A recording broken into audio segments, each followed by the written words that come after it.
අපි දැන් මේ වෙලාවේ ඉන්නේ රුහුණු කතරගම මහා දේවාලය ඉදිරිපිට. මේ වෙලාවේ හරි සෞම්‍ය දේශගුණයක් තමයි තියෙන්නේ. ඉතින් දැන් මේ විශේෂ මංගල්‍යයකට සූදානම් වෙන්නේ. කතරගම දෙවියන්ගේ වල්ලි මාතාවගේ විවාහ මංගල උත්සවය. විවාහ මංගල පෙරහැර. කතරගම දෙවියෝ වල්ලි මාතාව බලන්න යන්නේ මේ මගුල් වීදිය ඔස්සේ. ඉතින් මේ මගුල් වීදිය තියෙන්නේ හරියටම අපේ කතරගම දේවාලය. එහෙම නැත්නම් රන් දෙවොල ඉදිරිපිට. කතරගම දෙවියන්ට දුටුගැමුණු රජතුමාට කතරගම දෙවියෝ මුණ ගැහින්නේ සන්නාසි වෙස්යෙන්. ඒ අවස්ථාවේදී සන්නාසි වෙස්යෙන්. එතකොට ඒ අවස්ථාවේදී කතරගම දෙවියෝ පොරොන්දුවක් වෙනවා. කතරගම දෙවියන්ට දුටුගැමුණු රජුගේ පොරොන්දුවක් වෙනවා. යුද්ධ දිනලාවට පස්සේ මෙතන රන් දෙවල හදනවා කියලා. හැබැයි දුටුගැමුණු රජුරෝ කතරගම දෙවියන්ට පොරොන්දු වෙන්නේ මෙතන රත්තරන් උළුත් වහලක් තියෙන දේවාලයක් හදන්න. නමුත් කතරගම දෙවියෝ ඒ බව අනාගතයේ දැකලා කියනවා අන්න අර වගේ රන් පොත් තියෙන දේවාලයක් Tamanට තනවල දෙන්න කියලා. ඒ වගේම ඒ తాවකාලිකව තනවල දුන්න මෙන්න මේ අතු පන්දලමින් සකස් කරන ලද මේ දැන්ටත් තියෙන පුංචි කුටිය තමයි කතරගම දෙවියන්ට මුලින්ම සකස් කරලා දෙන්නේ. එතකොට පෙරහැර පටන් අරන් 6 වෙනි දවස වෙනකොට මෙතන ඉස්සරහා මේ අතු පන්දලම සකස් කරනවා. අතු පන්දලම සකස් කරන්නේ අපේ වාසනා හස්ති රාජයා ප්‍රමුඛ ඇත් පන්තිය විසින් මැණික් ගඟෙන් දියනාලා ඒ අදාළ විදිහට පුරාණ චාරිත්‍ර විදිහට මොනවාද අරගෙන එනවා මාදන් අතු. ඒ මාදන් අතු හෙවිල්ලලා 6 වෙනි දවසේ තමයි මේ අතු පන්දලම සකස් කරන්නේ. ඇත්තටම කිව්වොත් දුටුගැමුණු රජතුමාගේ කාලේ ඉඳලා දුටුගැමුණු රජතුමාගේ රාජ නියමය ක්‍රියාත්මක වෙන ඒ ආකාරයෙන්ම ක්‍රියාත්මක වෙනවා නම් යම්කිසි තැනක ඒ තමයි කතරගම දේවාලය. අදටත් මේ භූමිය ක්‍රියාත්මක වෙන්නේ දුටුගැමුණු රජතුමාගේ අණ. ඉතින් දුටුගැමුණු රජතුමා කියන්නේ මේ රුහුණු රටේ පහළ වෙච්ච ශ්‍රේෂ්ඨ නරපතියෙක්.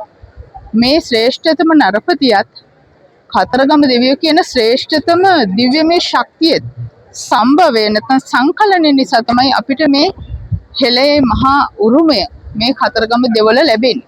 ඉතින් අද විශේෂම දවස තමයි මේ කතරගම දේවාලේ පෙරහැරේ අවසානම මංගල පෙරහැර.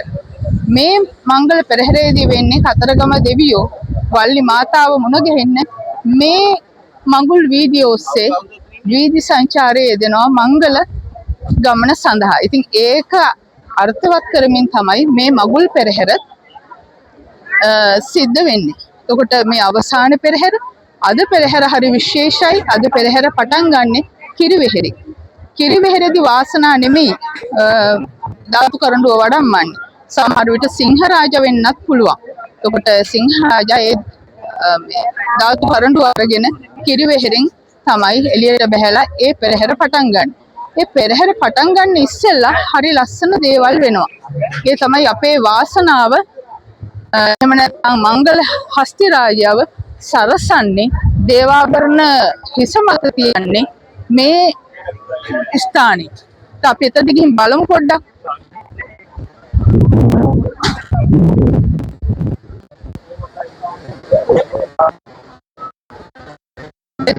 මේ දැන්ට මේ හදලා තියෙන මේ මණ්ඩපය සකස් කරලා තියෙන වාසනාගේ උසට. මේක යට තියෙන වැලි. ඒතර වැලි වලින් තමයි ඇතාගේ උස වෙනස් කරන්නේ. අපි හිතමු මද පීමක් හේතුවෙන් වාසනාවට මේ කොටස කරගන්න බැරි වුණොත් මේ වෙනුවට එන ඊළඟ ඇතාගේ උස සකස් කරගන්නේ ඒ අදාළ වැලි මට්ටම වෙනස් කිරීමෙන්. වැලි මට්ටම වෙනස් කරලා උස වෙනස් කරගන්න පුළුවන්. දැන් මෙතන තරාතිය තව ලස්සනම දෙයක් වෙනවා. මේ හැම දෙයක්ම කරලා වාසනා මෙතනට ඇවිල්ලා හිටගත්තාම එයාව හරියට අයිරාව නැතුව වගේ සරසනවා. සරසලා ඉවර වෙලා වාසනාගේ පිට මත තැන්පත් කරනවා දේවාභරණ. දේවාභරණ තැන්පත් කරන එක මොහොතකදී එක සිද්ධියක් වෙනවා. මේ මුළු පරිසරයේම විදුලි ආලෝකය නවතිනවා. ඒ කියන්නේ අඳුරටපත් වෙනවා. ඒ අඳුර මැද්දෙන් තමයි වාසනාගේ පිට මත මේ දේවාභරණ තැන්පත් කරන්නේ. ඒක තමයි විශේෂම දේ. ඒකට එක තප්පර ගානකදී එක විනාඩි ගානකදී අපි කාටවත් නොපෙනී කතරගම දෙවියන්ගේ විශේෂයෙන්ම දඹ රත්තරන් සහිත ඒ පළඳන වාසනා මත පැටවෙනවා කාටවත්ම නොපෙන්වා. ඒක රහසිගත චාරිත්‍රයක්. ඉතින් මේ චාරිත්‍ර තමයි රැකෙන්නට ඕනේ. මේ චාරිත්‍ර නිසා තමයි අපේ මේ ලස්සන සංස්කෘතිය රැකින්නේ. දැන් ඔයගොල්ලන්ට පේනවා මේ සෙනග යනවා. ඒ වගේම මේ සිංහල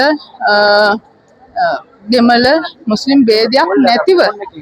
ඒකට අපිට තව පොඩ්ඩක් එහෙන් පේනවා අපේ දෙමළ හිතවතුන්, දෙමළ බැතිමතුන්, දමිළ බැතිමතුන් බොහෝ දුර ගෙවාගෙන පාද යාත්‍රාවේ යෙදෙමින් මේ ස්ථානයට එනවා. ඔවුන් ඇත්තටම මෙතනදී මේ අපි වගේ මේ ලස්සන අවස්ථාව විඳිනවට වැඩිය ඔවුන් යම්කිසි පව් සමා කිරීමක් කරන්නේ. ඒකටත්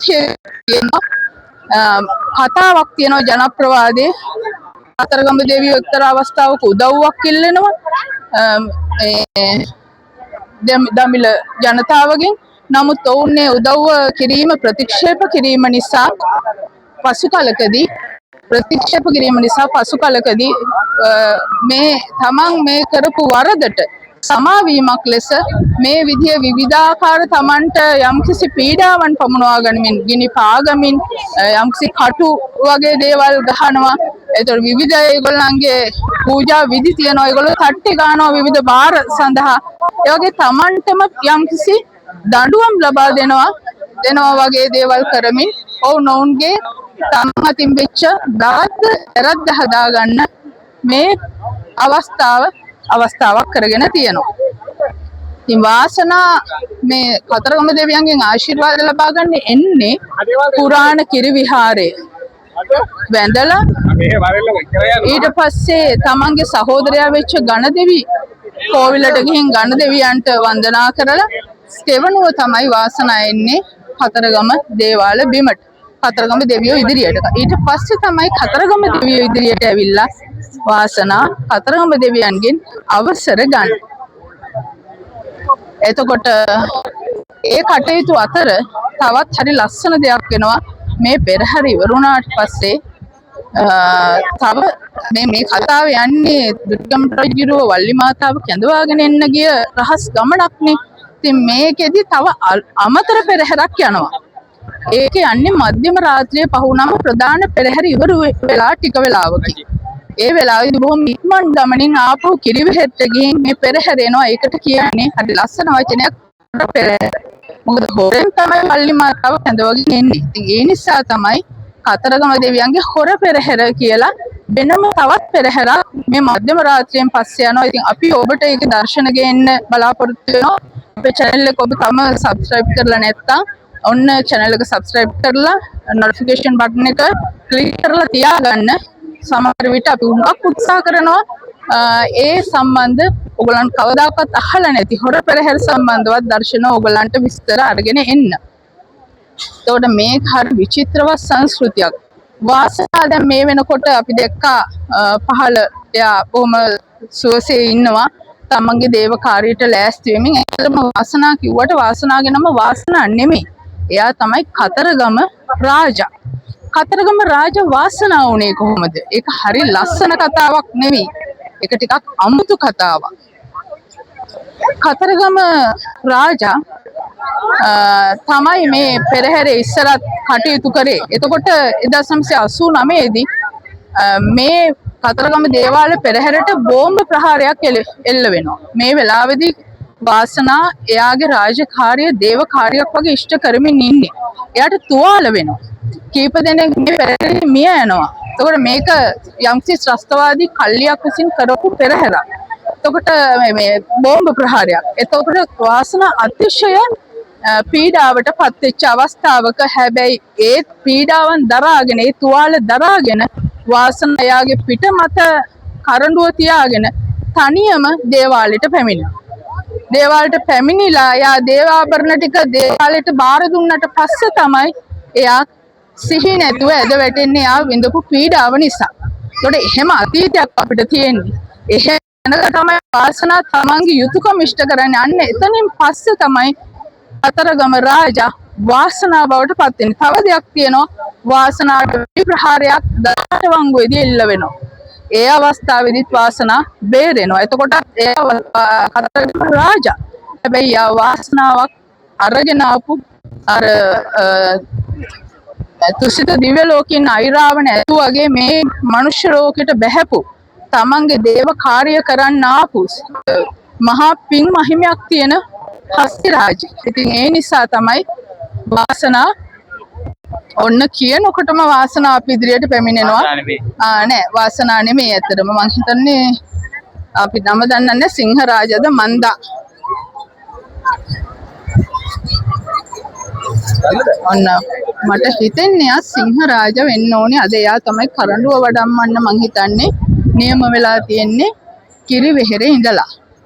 බොහොම ප්‍රතාපවත් අපි ඒ ලස්සන බලමුකෝ. එයා දැන් මොනාට දැන්නේ මං හිතන්නේ එයා යනවා ගණ දෙවියන්ගේ අවසර අරගෙන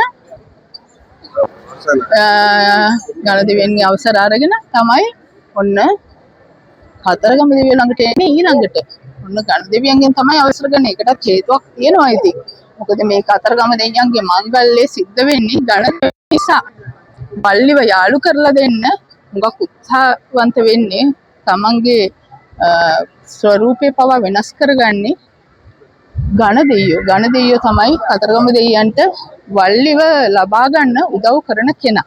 ඉතින් ඒ නිසා තමයි කතරගම දෙවියන්ට කලින් මේ ඇත්රාජ මේ හස්ති රාජයන් අපේ ගණදෙවියන්ව වන්දනා කරන්නේ. ගණදෙවියන්ව වන්දනා කරාට පස්සේ තමයි කතරගම දෙවියන්ගේ ආශිර්වාදය ගන්න. ඉතින් ඕවා මේ අද ඊයේ චාරිත්‍ර නෙමේ දුටුගැමුණු රජතුමාගේ කාලේ ඉඳලා එන චාරිත්‍ර. ඉතින් අද අපිට දකින්න හම්බුණා මේ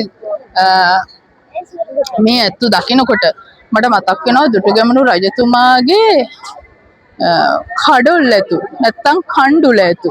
දැන් අද අපිට වාසනාව ලැබුණා මේ දේවාලය ඇතුලේ තියෙනවා කණ්ඩුල ඇතුගේ දල යුවල. ඉතින් වාසනා සිංහරාජා මෙච්චර ශක්තිමත් නම් මෙච්චර සුන්දර නම් මෙච්චර වාසනාවන්ත නම් අපේ සිංහල දේශය වෙනුවෙන් යුද වදිනකොට සිංහලයින් වෙනුවෙන් ඉදිරියට ගිය මේ රණ ශූරයින් අතර ඉදිරියෙන්ම හිටපු කණ්ඩුල කියන්නේ කොයිතරම් වාසනාවන්ත ලස්සන ප්‍රතාපවත් ඇතෙක් වෙන්න ඇද්ද?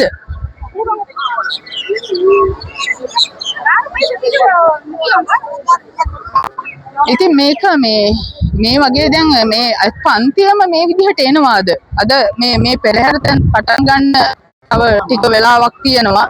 දැන් මේ හවස් යාමේ ඔබට පේනවා ඇති හරිම සුන්දරයි. මේ වෙනකොට මුළු පන්තිය හරියට එනවා මේ විදිහට ඉස්සෙල්ලා ගණදෙවියෝ ඇඳලා කතරගමගේ පුරාණ කිරි විහාරය ඇඳලා කතරගමගෙන් අවසර අරගෙන තමයි ඒගොල්ලන්ගේ දේව කාර්යයට ලෑස්. ඉතින් මේ පූජා භූමිය අද එකම හරි විචිත්‍රයි. ඒ වගේම මේක ඇතුලේ ඉතින් කතා කරන්න ඕනේ මේ වාසනාව ගැන කතා කරද්දී සබ දෙයක් කියන්න ඕනේ. වාසනාව අපිට ලැබෙන්නේ 1978 කතරගම දේවාලයට පූජා කරන්නේ අපේ හිටපු ඇමතිනියක් වෙච්ච විමලා කන්නංගර මැතිණිය. ඉතින් එතුමියට පුණ්‍යානුමෝදනා කරනවා. වාසනාවගේ පින්වන්තම හස්තියකු මේ අපිට ලබා දීම ගැන. ඉතින් දැන් බලන්න දැන් ගණදෙවියන්ට වන්දනාමාන කරාට පස්සේ සිංහරාජා එයාත් බොහොම ලස්සන අංග ලක්ෂණ තියෙන බොහොම ප්‍රතාපවත් ඇතෙක්. මෙයාගේ නළලේ දැන් ඔන්න